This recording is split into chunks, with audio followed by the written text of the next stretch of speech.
Good Friday, everyone. Welcome into today's daily Bible reading for September the 30th.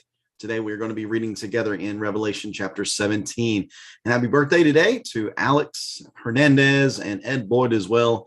Happy birthday to y'all. And we're thankful for the both of you. Let's continue to be praying for so many who are on our minds right now.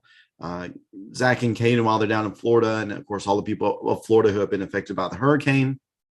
All those who continue to be in the path of it as it's making its way up the eastern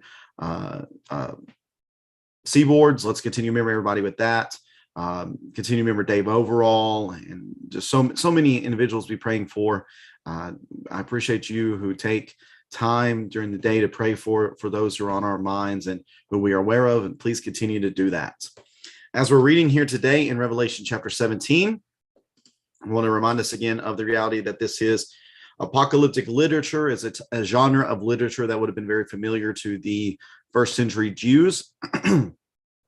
They would have been familiar with this symbolic language that is used within this text. And to them, it would have been like reading modern day science fiction for us.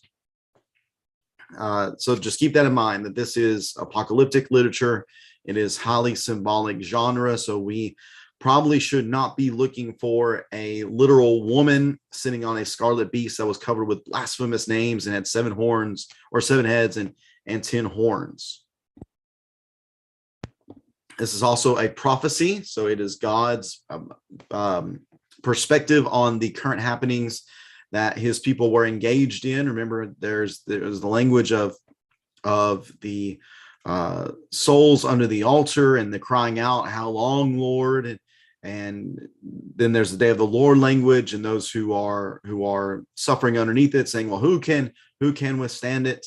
Well, this is God telling them who. It's those who are faithful and who trust in him. And that speaks to this being a letter written to specific people at a specific time for a specific purpose. So we need to first and foremost recognize that this letter was not written directly to us. So the immediate application would have been, again, historically based. It would have been for those who were receiving this at that time. And I think that's especially going to be seen today, because I believe everything that's being written here is at their time, at the time in which they were receiving this in the first century, that it would have been representing Rome. It would have been speaking to Rome and the evil that was that defined the empire and the city, the Roman Empire, and then the city of Rome itself. But also we can take out of that the principle of these general principles of just the system of evil that exists in the world today. So we'll talk about that once we get through reading here and just thinking a little bit upon the text today.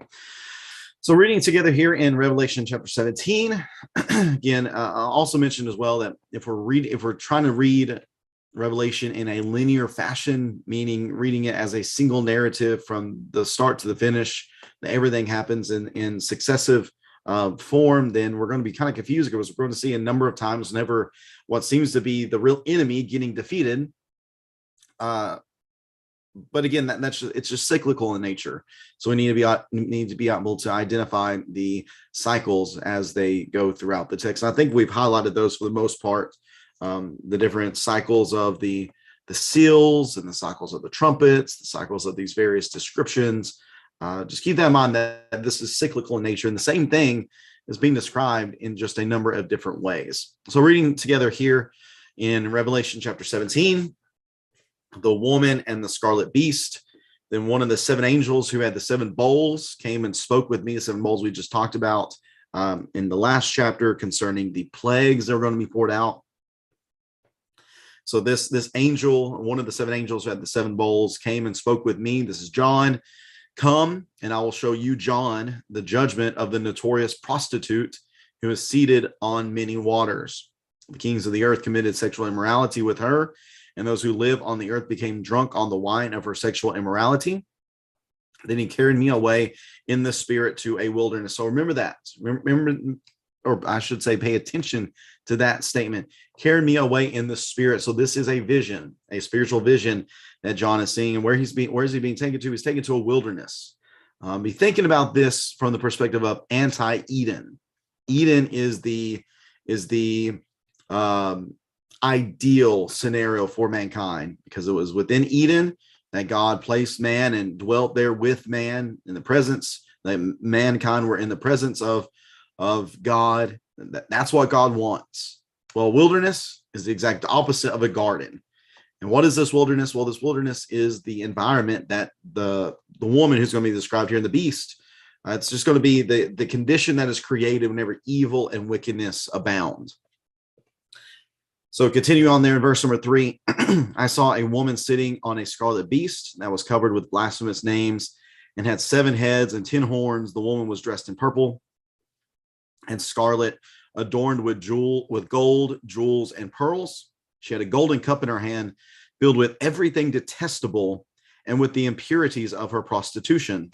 On her forehead was written a name, a mystery, Babylon the Great, the mother of prostitutes, and the detestable things of the earth. Then I saw that the woman was drunk with the blood of the saints and with the blood of the witnesses to Jesus. When I saw her, I was greatly astonished. Then the angel said to me, why are you astonished? I will explain to you the mystery of the woman and of the beast, and with the 7 heads and the 10 horns that carries her. The beast that you saw was and is not, and is about to come up from the abyss and go to destruction. Those who live on the earth, whose names have not been written in the book of life from the foundation of the world, will be astonished when they see the beast that was and is not and is to come. This calls for a mind that has wisdom. The 7 heads are 7 fountains on which the woman is seated. They are also 7 kings. 5 have fallen. One is, and one has not yet come. And when he comes, he must remain for only a little while. The beast that was and is not is itself an 8th king, but it belongs to the 7 and is going to destruction. The 10 horns you saw are 10 kings who have not received a kingdom, but they will receive authority as kings with the beast for 1 hour. These have one purpose, and they give their power and authority to the beast. These will make war against the Lamb, but the Lamb will conquer them because he is Lord of lords and King of kings. Those with him are called, chosen, and faithful. He also said to me, the waters you saw where the prostitute was seated are peoples, multitudes, nations, and languages. The 10 horns you saw and the beast will hate the prostitute, and they will make her desolate and naked, devour her flesh and burn her up with fire. For God has put it into their hearts to carry out his plan by having one purpose, and to give their kingdom to the beast until the words of God are fulfilled. And the woman you saw is the great city and has royal power over the kings of the earth. Revelation chapter 17. All right, so let's talk about what's going on here. Let's see if we got maybe give a decent effort to identify who is described here. I think the woman as described as sitting on a scarlet beast was covered with blasphemous names, has 7 heads and 10 horns. Even before this, she's described as seated on many waters. There's just a lot here that I think very clearly ties the woman into Rome, being the Roman Empire. I think that there is so much historical writing that, especially talking about being seated on many waters and various things like that, it is very, very Rome-esque. And I don't believe this is Jerusalem at all. I don't believe the descriptions fit Jerusalem. I think the descriptions more so fit Rome, but Rome's not the only character here. There's also the scarlet beast. And thinking about this beast, I think more so of not just, and I think this plays into the description here, Babylon the Great, the mother of prostitutes and the detestable things of the earth. It's not just about Rome, though. That's what I want us to recognize here. The fact that this beast is mentioned here, I don't think it's just about Rome. I think it's about just the system of evil that exists in the world from the time that evil really took hold in the world. I think that's really what's going on here, is that this is descriptive that the one that really represents the great evil of their time was Rome. It is this prostitute, this one who tries to lead God's people away from God and to cause them to be joined to her. I think that's what's being described here. But then we have this beast again that is this system of evil that exists, that continues to even exist today. And that's the way that this applies to us too, because the prostitute here being Rome, is going to be judged. And we know that Rome was judged. Rome fell. So that's taking place. But this beast, this evil system continues to exist today. And we need to recognize that. We need to recognize that we're just in a different type of Babylon. We continue to live in a world where where evil influence thrives, where wickedness and rebellion against God sadly flourish at various times. That has not ceased. That has not stopped. So we need to think about that. We need to think about the reality that we are living in a different type of Rome, but not Rome. Remember, it's Babylon. Why Babylon? Well, because Babylon is traced back to the earliest manifestations of evil, back all the way back to the Tower of Babel, where there was that great rebellion against God. Again, I think that is the third of three major rebellions that took place in the first 11 chapters of Genesis, with the fall in the garden, the sons of God with the human women in chapter 6, and then the rebellion against God in Genesis chapter 11. I think all those played a large part in this being the reality of the world, Babylon being the reality of the world, Babylon being the system of evil that has continued to exist in the world today. And again, it's been manifested in various ways through various strong nations that have thrived in the world. And who has been set against that? Well, it's been God's people. It's been Israel. Remember, God chose Israel out of all the nations of the world, out of all the families. He chose Israel to be his people. And he delegated the nations to others. But his people were Israel. And they have been warring against the nations and warring against the evil influences and the wicked forces ever since then. So here is God's Israel again in the form of the church now, that is fighting and struggling against the evil of the world. Babylon the Great, the mother of prostitutes and the detestable things of the earth. That's what the church is battling against. And here, as we read through chapters 17 and 18, we're going to see that God's going to have the victory over them. That yes, they will make war.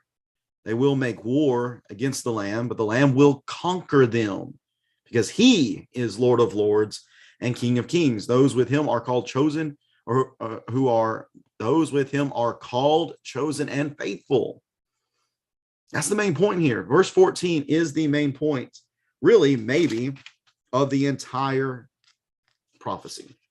This verse. Now, if you have a Bible out there with you, I'm looking. Let's see. I have 1, 2, 3, 4, 5, 6, 7, 8, 9, 10. I have 10 stars surrounding this verse here in Revelation 17 and verse number 14, because this is the main point.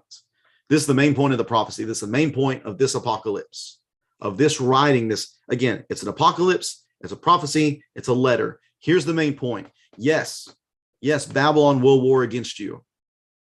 And the current form of Babylon at that time was the Roman Empire. But Babylon continues to war against the Lamb. Babylon continues to war against those belonging to the Lamb. But here's the main point. The Lamb will conquer. Why?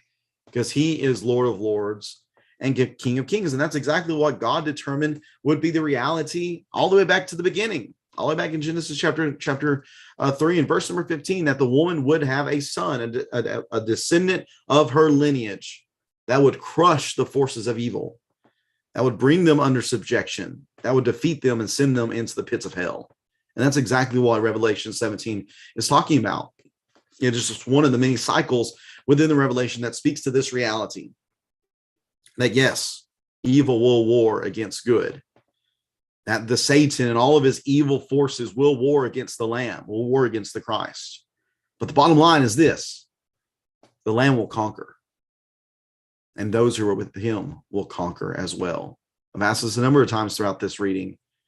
Are we with the Lamb? Do we belong to the Lamb? Are we fighting with the Lamb?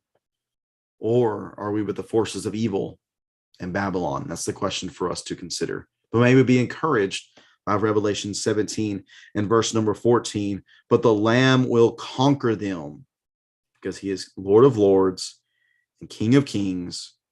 Those with him are called, chosen, and faithful. May we be part of those who are called, chosen, and faithful. Thank you so much for tuning into this reading today. Have a great rest of your Friday. May God bless you in all that you're doing. And again, please continue to pray for those who are on our minds right now. the prayer of faithful people does great good. I know they greatly appreciate it. Have a good day, everyone. We'll be back at it again tomorrow as we read together from Revelation chapter 18. And tomorrow we're going to talk a little bit about well, what's the problem with this evil? What is this evil doing that stands so opposed to God? We'll talk about that some tomorrow from chapter 18.